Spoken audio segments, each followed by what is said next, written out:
I'm Dan Larkin, and this is Cannabis Conversations from CannabisIRL.com. Cannabis in real life. Real people, real stories, real life. Hi, I'm Debra Moses. I live in Minneapolis, Minnesota. Debra, we're so glad to see you here at the Murmur Party, the big kickoff to help try to move the needle on legalization for cannabis. What brings you to the party?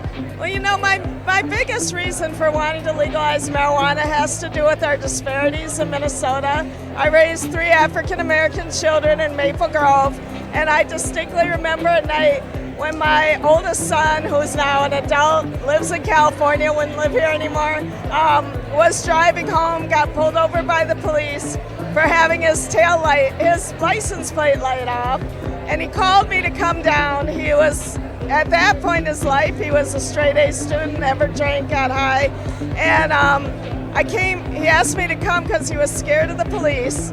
And when I got there, they were called for backup because they were going to search his car for marijuana.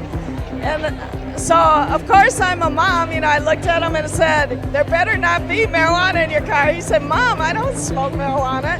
And so I knew he didn't smoke, but they said his car smelled like it was. So that's why they were going to search it. And the second officer came and I said, you know, this car doesn't have any ashes, it doesn't smell like marijuana, you can't search this car. And he said, well, it must have dissipated. And so they searched his car for the only reason, being that he was driving while black, but they used marijuana as a reason to see if he was doing anything else. And if he was a typical Maple Grove kid, he probably would have been, but luckily there was nothing in his car. And that's when I really realized how crazy, marijuana being illegal was, how the police were using it to weaponize people of color, and that we needed to make a change. So that's the big piece of it. Now I have children that live in California and Oregon, and I see how the dispensaries run.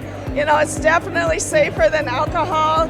It has medicinal purposes that we haven't even been able to investigate because of our prohibition. So there's so many reasons it should be legal. See what happens when you make a mom angry and you mess with their kids, right? We're going to change the laws. Yep, don't do that.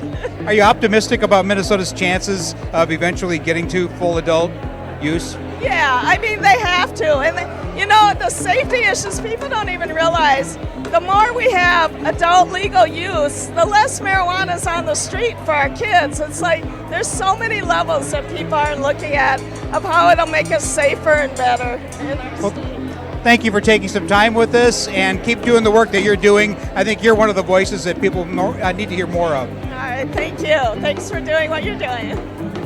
Thank you, appreciate it. Cannabis Conversations from Cannabis in Real Life. Learn more at CannabisIRL.com. Cannabis in real life. Real people, real stories, real life. I'm Dan Larkin. Thanks for joining me.